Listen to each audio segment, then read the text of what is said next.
कि honourable chief justice of India Bharat देश के सबसे बड़े चीफ जस्टिस हैं या सबसे बड़े जस्टिस हैं, तो उनको कौन बाहर कर सकता है। पहले तो इस क्वेश्चन के बारे में तार्किकता के साथ में सोचने की जरूरत है कि ऑनरेबल साहब आप सिर्फ और सिर्फ ईवीएम का एक केस कर दीजिए, बाकी आप जो भी करते रहेंगे हम लोग सब कुछ परस्यू कर लेंगे। जब ईवीएम एक कैलकुलेटर ही है तो आपको तुरंत रिजल्ट डिक्लेयर कर देना चाहिए।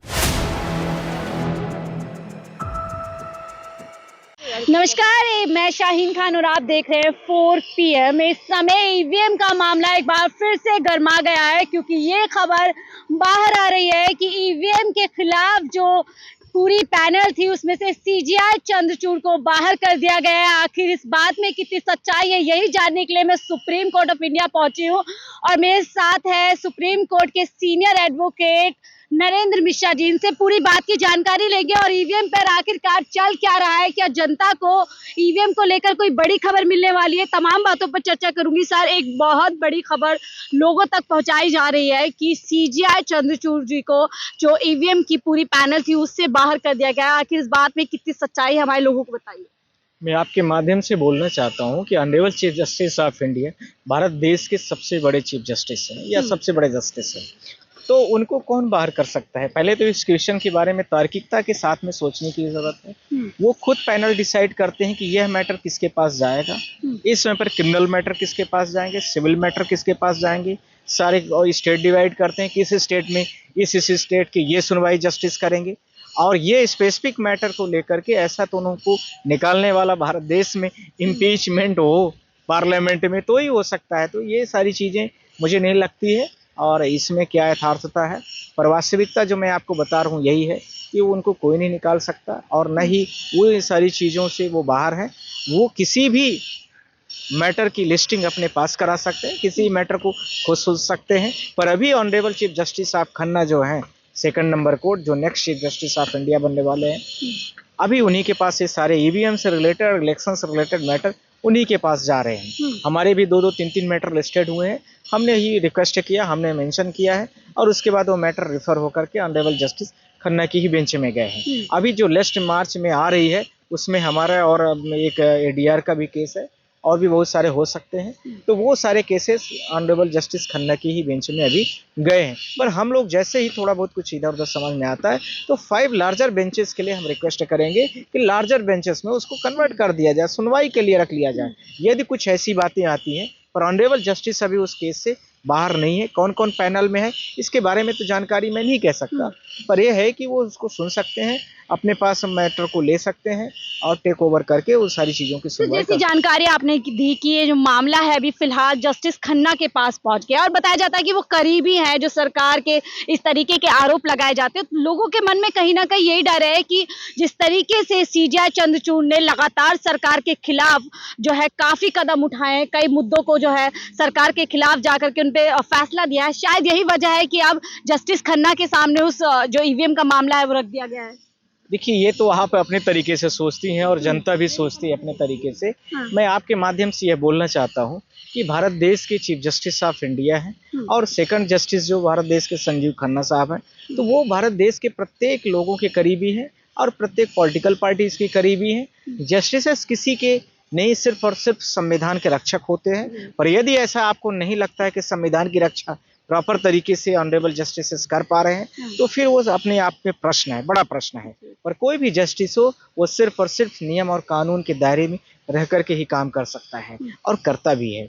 पर जैसे आप लोगों ने देखा होगा कि ऑनरेबल जस्टिस खन्ना साहब ने ही अभी इलेक्टोरल बॉन्ड में इतने बड़े लेवल्स पर उन्होंने डेटा को डिस्क्राइब किया है। तो आप सारे लोग ऐसा नहीं कह सकते हैं। हमें पूरी उम्मीद है कि ईवीएम को लेकर के वो बड़ा फैसला देंगे और मुझे लगता है कि ऑनरेबल जस्टिस से मैं हमेशा रिक्वेस्ट भी करूँगा और आपके माध्यम से मैं बोलना भी चाहता हूँ कि ऑनरेबल साहब आप सिर्फ और सिर्फ ईवीएम का एक केस कर दीजिए, बाकी आप जो भी करते रहेंगे हम लोग सब कुछ परस्यू कर लेंगे, क्योंकि ये डेमोक्रेसी के खतरे का मसला है। बिल्कुल सर, 2024 के चुनाव में कम समय रह गया है, लगातार विपक्ष सवाल उठा है, तमाम वकीलों के एक बड़ा पैनल है जो ईवीएम पर सवाल उठा रहा है और अब सर सामाजिक संस्थाएं भी अब आगे आ रही हैं, तो क्या लगता है 2024 से पहले कोई बड़ा फैसला हो पाएगा? मैं आपके माध्यम से बोलना चाहता हूँ कि 2024 का चुनाव जो होगा वो बैलेट बॉक्स से होगा, बैलेट पेपर से होगा।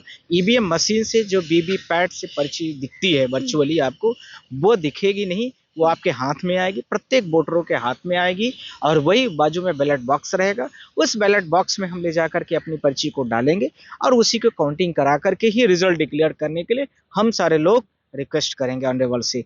यदि कुछ मामले में आपको लगता है तो 5 और लार्जर बेंचेस के लिए भी हम लोग पूरी प्रिपरेशन पर है, पर हमें ऑनरेबल जस्टिस खन्ना साहब से काफ़ी उम्मीद है। वो काफ़ी स्ट्रेट फॉरवर्ड जस्टिस है और मुझे लगता है कि बड़ा एक्शंस लेंगे वो, क्योंकि इलेक्शन कमीशन ऑफ इंडिया जिस तरीके से पूरे भारत देश में एक तरफा निर्णय लेने की कोशिश करती है, एक स्पेसिफिक पार्टी को बढ़ाने के काम करती है, और जिस तरीके से इलीगल से इलेक्शंस जो हो रहे हैं या इलीगल तरीके से, आप लोगों ने देखा होगा कि चंडीगढ़ का मामला, मध्य प्रदेश छत्तीसगढ़ का डेटा इसके साथ मैंने प्रेजेंट किया था, इसके साथ में आप लोगों ने लोकसभा 2019 का आप देखिए, कोई भी action election commission of India ने कहीं भी नहीं लिया। जैसे ही मामला सुप्रीम कोर्ट में पहुंचता है, वैसे इलेक्शन कमीशन ऑफ इंडिया सारे डेटा, सारे एविडेंसेस को इमीडिएट डिस्ट्रॉय कर देती है। यह अपने आप में इलेक्शन कमीशन की बहुत बड़ी चोरी और इलेक्शन कमीशन को बहुत बड़े डेटा, जबकि इलेक्शन कमीशन का जब पीपल्स रिप्रेजेंटेशन एक्ट है और इसके साथ में जो पीपल्स का इलेक्शन का बेयर एक्ट है, उसमें सेक्शन 94 कहता है कि 1 ईयर तक इनको कंपलसरी तरीके से इलेक्ट्रॉनिक एविडेंसेस को रखना मैंडेटरी है। फिर भी ये देखिए 3 दिसंबर को मध्य प्रदेश का रिजल्ट डिक्लेयर हो रहा है, 6 दिसंबर को इन्होंने पूरा डेटा बेंगलुरु भेज दिया, डिस्ट्रॉय कर दिया, नष्ट कर दिया। तो वो क्या मतलब है? आपने एविडेंसेस को क्यों डिस्ट्रॉय किया? इसका मतलब है कि आपने पूरी चुनाव में गड़बड़ियां की थी। विधानसभा की मैंने बात किया, ऐसे ही लोकसभा में हुआ है। एडीआर ने बहुत बड़े लेवल पर इस बात को कहा, तो जैसे ही उन्होंने आरटीआई डाली, आरटीआई डालते ही इन्होंने सारे मामले को 3 महीने तक आगे पीछे करते रहे, उसके बाद उन्होंने डिस्ट्रॉय कर दिया। तो ये किसके दायरे में आता है? आप ये देखिए कि एक तरफा निर्णय लेना और इलेक्ट्रॉनिक एविडेंसेस को डिस्ट्रॉय करना, पब्लिक की आवाज को न सुनना, अपोजिट पार्टीज के जो लोग हैं, अपोजिट अलायंस के जो लोग हैं, उनकी आवाज़ को वाइड करना, यह भारत देश के लोकतंत्र के लिए बहुत बड़ा खतरा है। इसलिए इलेक्शन कमीशन ऑफ इंडिया एक वायस तरीके से काम कर रहा है। इसीलिए ऑनरेबल चीफ जस्टिस से और ऑनरेबल जस्टिसेस से हमारा रिक्वेस्ट होगा कि इस मामले को, पूरे भारत देश के सारे मामले आप एक साइड पर कर दीजिए और इस मामले में आप प्योरीफायर रहिए। मैं आप सबके माध्यम से रिक्वेस्ट करना चाहता हूँ, आपके माध्यम से बोलूँगा भी, और उनके सामने हम लोग तो प्रेजेंट ही हो रहे हैं। Sir, election commission of India एक स्वतंत्र बॉडी होती है, लोगों का यकीन होता है, विश्वास होता है, उस पर इतने गंभीर आरोप आप लोगों की तरफ से आना, ये जनता के मन में आना, ये लोकतंत्र के लिए कितना बड़ा सवाल अपने आप में खड़ा होता है, क्योंकि लोकतंत्र के जरिए ही हम 2024 का चुनाव जो है लड़ने वाले हैं। तो ऐसे में क्या सवाल खड़े होते हैं? मेरे नज़र में इलेक्शन कमीशन ऑफ इंडिया पूरी तरीके से करप्ट बॉडी है। मैं एक शब्द में बोलना चाह रहा हूँ और आपके माध्यम से बोल रहा हूँ। जब मैंने मध्य प्रदेश, छत्तीसगढ़, राजस्थान के 15,000 complaint which are pending before the election commission portals, without deciding of these applications, why you destroy the entire electronic evidences? Likewise there, the EVMs, likewise here the VVPAT, electronic devices, क्यों आपने destroy कर दिया? आपसे मैं पूछना चाहता हूँ। जब 15,000 एप्लीकेशंस पेंडिंग पड़ी थी तो आपने कैसे रिपोर्ट कार्ड बांट दिया?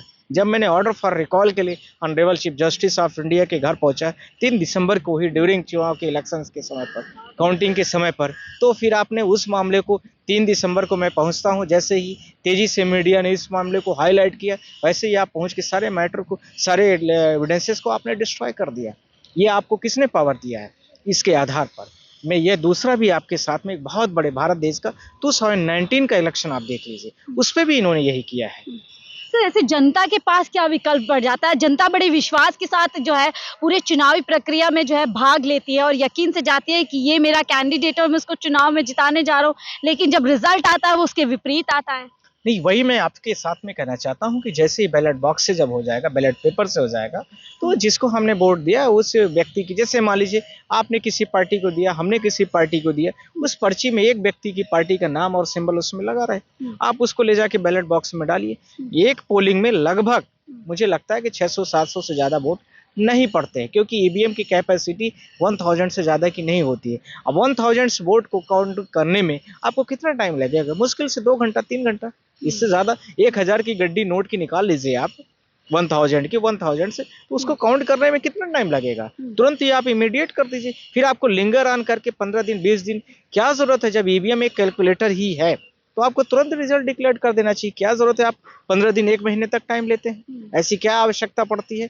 ये सारी चीजें जो इलेक्शन कमीशन ऑफ इंडिया के द्वारा की जा रही है, वह पूरा ही मैनिपुलेटेड है, पूरे भारत देश की जनता के साथ, डेमोक्रेसी के साथ, विपक्ष के साथ और भारत देश के युवाओं के साथ में यह पूरी तरीके से छलावा कर रहा है इलेक्शन कमीशन ऑफ इंडिया।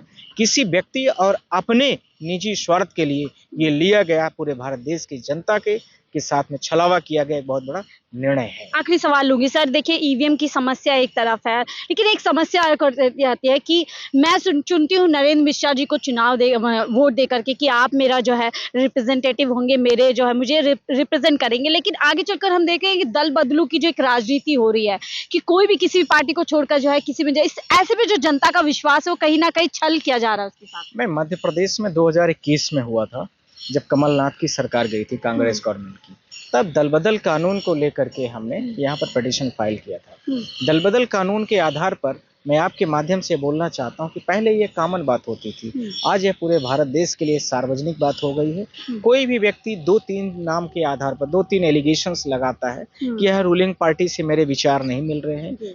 हमने वोट तो सिर्फ और सिर्फ रूलिंग पार्टी को नहीं, हमने उस पार्टी के सिंबल को दिया जिस पे आप खड़े थे और चुनाव जीते थे। यह कम से कम 5 साल के लिए मैंडेटरी होना चाहिए।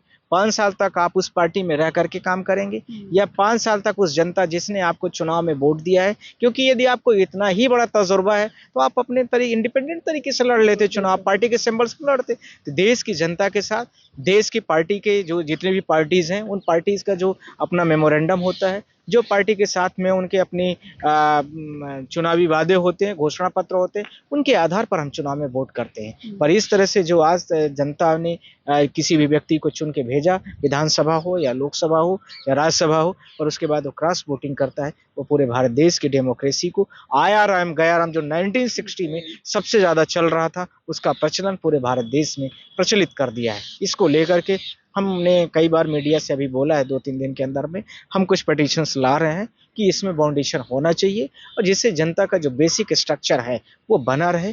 जनता जिसको वोट दे वह कम से कम यह साबित करता रहे कि यह व्यक्ति को हम वोट दे रहे हैं तो यह 5 साल तक हमारे लिए एश्योर्ड है। यह भी आर्टिकल्स के वही वायलेशन है जो फंडामेंटल राइट्स है, जो बेसिक स्ट्रक्चर है भारत देश के संविधान का, उसका वायलेशन नहीं होना चाहिए। इसको लेकर के भी हम आएंगे। बहुत बहुत शुक्रिया हमसे बात करने के लिए। तो ये थे नरेंद्र मिश्रा जी जो एक बड़ी जानकारी यहाँ से दे रहे हैं कि किस तरीके से ईवीएम में आने वाले समय पर एक बड़ा जो है हमें उठक पटक देखने को मिल सकती है, बड़ा कदम देखने को मिल सकता है। और साथ ही बता रहे हैं कि जिस तरीके से अभी आया राम गया राम की राजनीति देश के अंदर हो रही है, कोई भी किसी भी पार्टी को छोड़कर किसी भी पार्टी में जा रहा है, उसको लेकर भी एक बड़ा फैसला सुप्रीम कोर्ट से देखने को हमें मिल सकता है। फिलहाल मुझे दीजिए इजाजत, मैं शाहीन खान 4 PM दिल्ली के लिए।